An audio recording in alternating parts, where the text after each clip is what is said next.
Hello दोस्तों, स्वागत है आपका हमारे YouTube channel study with BK में। मैं आपके लिए लेके आया हूँ शिक्षा मनोविज्ञान के 30 महत्वपूर्ण क्वेश्चन जो आपके एग्जाम व्यू से बहुत इम्पोर्टेंट हो सकते हैं। चलिए शुरू करते हैं। Question number 1। बाल मनोविज्ञान के अनुसार शिक्षा के क्षेत्र में मुख्य साधन है। बालक का है या अध्यापक का है या अभिभावक का है या प्रशासक का है। कौन सा होगा सही जवाब? तो इसका राइट आंसर होगा ऑप्शन नंबर 8, बालक का। नेक्स्ट,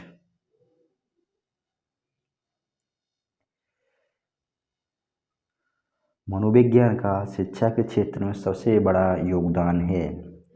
विषय केंद्रित शिक्षा, शिक्षक केंद्रित शिक्षा, क्रिया केंद्रित शिक्षा या बाल केंद्रित शिक्षा। कौन सा होगा सही जवाब? तो इसका जो राइट आंसर है वो होगा ऑप्शन नंबर 4, बाल केंद्रित शिक्षा। नेक्स्ट, मनोविज्ञान प्रारंभ में किस विषय का अंग था? मनोविज्ञान प्रारंभ में किस विषय का अंग था? दर्शन शास्त्र का था या नीति शास्त्र का था या तर्क शास्त्र का था या भौतिकी का था? इसका जो राइट आंसर होगा वो होगा ऑप्शन नंबर 1, दर्शन शास्त्र का अंग था। नेक्स्ट क्वेश्चन, मनोविज्ञान ने सर्वप्रथम अपनी आत्मा का परित्याग, फिर अपने मन का और फिर अपनी चेतना, अभी एक प्रकार के व्यवहार को संजोया। ये कथन किसका है?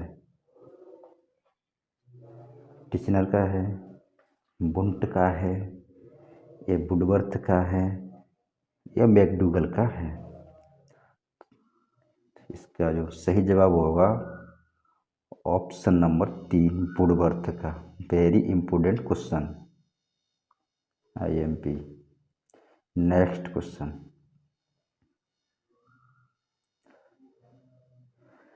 निम्नलिखित में से कौन सा विकल्प शिक्षा मनोविज्ञान की एक सीमा है? शिक्षा मनोविज्ञान की एक सीमा है।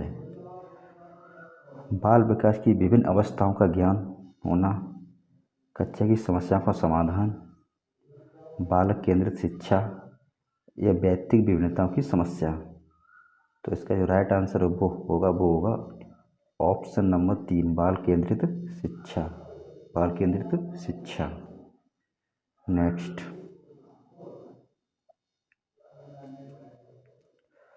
प्रयोगात्मक विधि को सर्वप्रथम प्रस्तावित किया। प्रयोगात्मक विधि को सर्वप्रथम किसने प्रस्तावित किया था? जुड ने या राइस ने या विलियम वुंट ने या बोलिस और ड्रेवर ने? तो इसका राइट आंसर वो होगा ऑप्शन नंबर 3, विल्हेम वुंट ने। जिन्हें क्या था? विल्हेम वुंट ने। नेक्स्ट क्वेश्चन, शैक्षिक मनोविज्ञान शैक्षिक विकास का व्यवस्थित अध्ययन है। यह परिभाषा किसके द्वारा दी गई थी? स्किनर के द्वारा, CB गुड द्वारा, जेम्स स्टीफन द्वारा?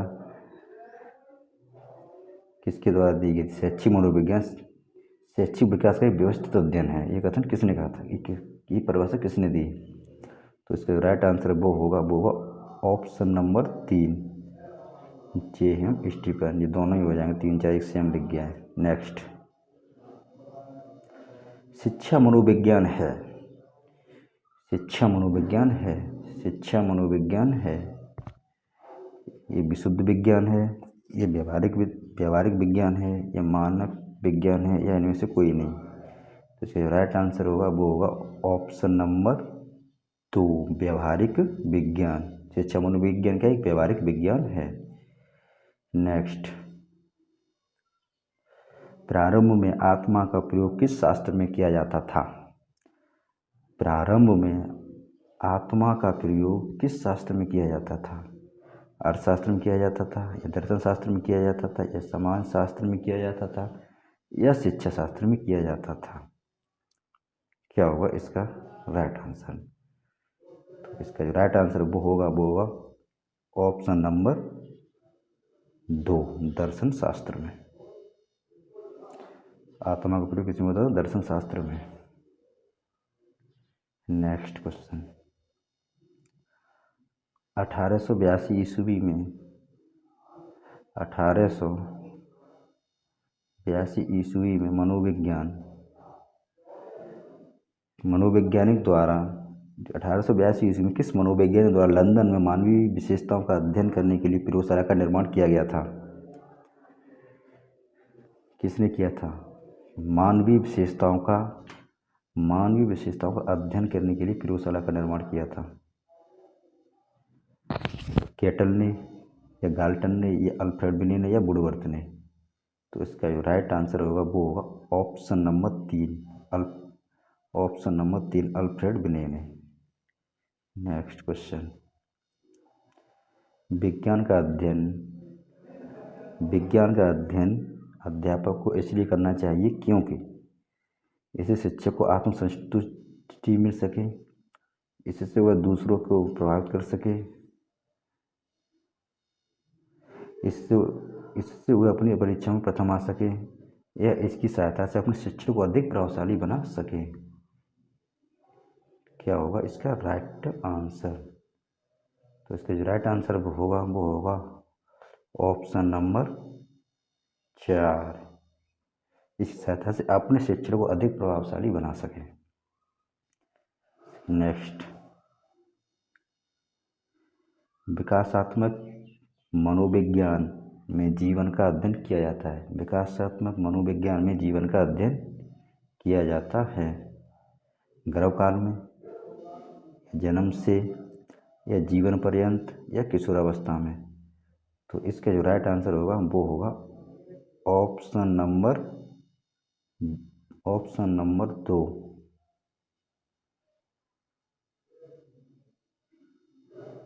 नेक्स्ट, एक शिक्षक को अपने विद्यार्थियों की क्षमताओं को समझने का प्रयास करना चाहिए। निम्नलिखित में से कौन सा क्षेत्र इस उद्देश्य के साथ संबंधित है? शिक्षा समाजशास्त्र, सामाजिक दर्शन, या मीडिया मनोविज्ञान, या शिक्षा मनोविज्ञान? क्या होगा इसका राइट आंसर? तो इसका जो राइट आंसर होगा वो होगा ऑप्शन नंबर 4, शिक्षा मनोविज्ञान।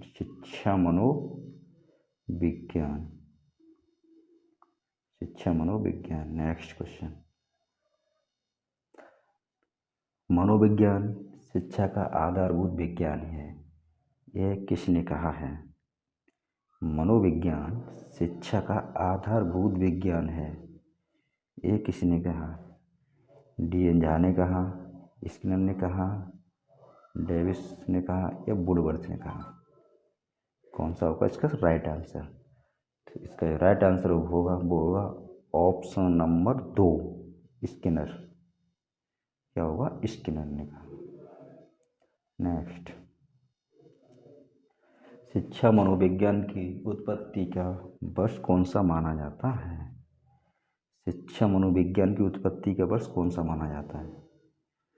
शिक्षा मनोविज्ञान की उत्पत्ति का वर्ष है वो माना जाता है ऑप्शन नंबर 4।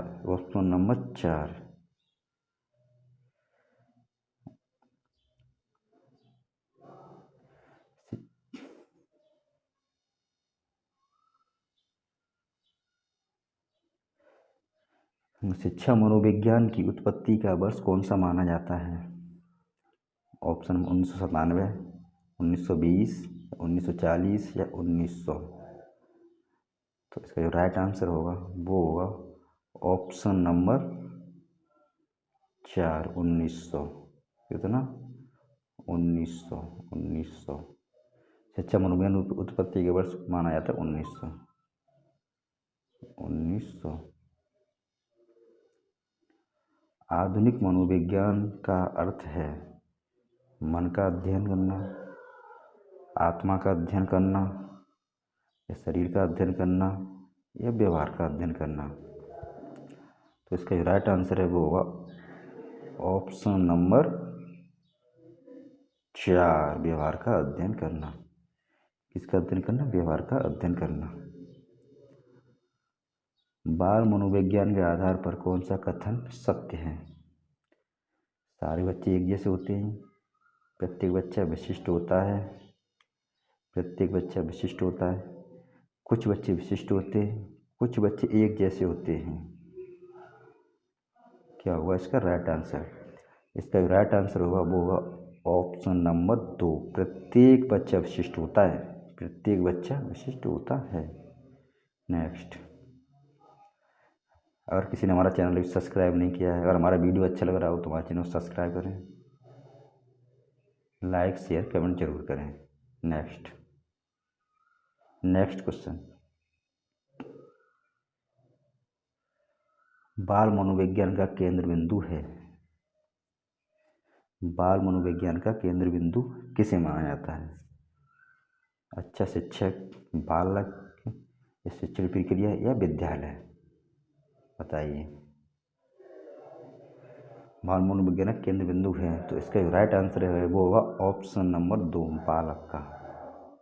क्या होगा? बालक का। नेक्स्ट, मकतब में किस स्तर की शिक्षा दी जाती है? मकतब में किस स्तर की शिक्षा दी जाती है?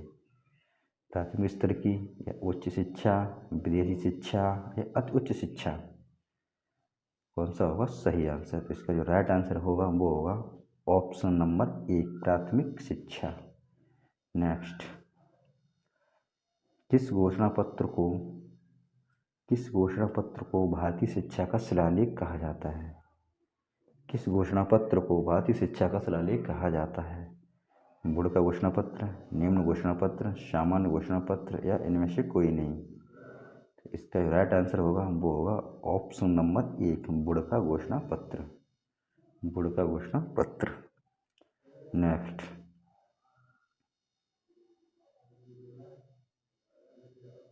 क्या हो गया?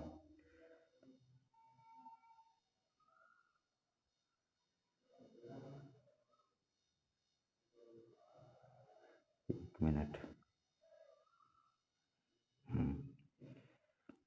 बाल मनोविज्ञान का क्षेत्र है केवल शिशुअवस्था की विशेषताओं का अध्ययन, तो हो ही नहीं सकता। केवल गर्भावस्था की विशेषताओं का अध्ययन, ये भी नहीं हो सकता। केवल बाल्यावस्था की विशेषताओं का अध्ययन, ये भी नहीं हो सकता। राइट आंसर होगा वो होगा ऑप्शन नंबर 4, गर्भावस्था से किशोरावस्था की विशेषताओं का अध्ययन। गर्भावस्था से किशोरावस्था की विशेषताओं का अध्ययन करना। नेक्स्ट, शिक्षा मनोविज्ञान की दृष्टि से निम्नलिखित में से कौन सा कथन सत्य है? बच्चे अपने ज्ञान का स्वयं सृजन करते हैं। विद्यालय में आने से पहले बच्चों का कोई पूर्व ज्ञान नहीं होता है।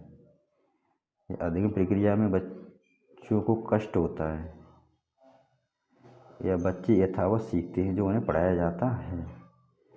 तो इसका जो राइट आंसर वो होगा ऑप्शन नंबर 1, बच्चे अपने स्वयं सृजन करते हैं, अपने ज्ञान का स्वयं सृजन करते हैं। बच्चे अपने ज्ञान का स्वयं सृजन करते हैं।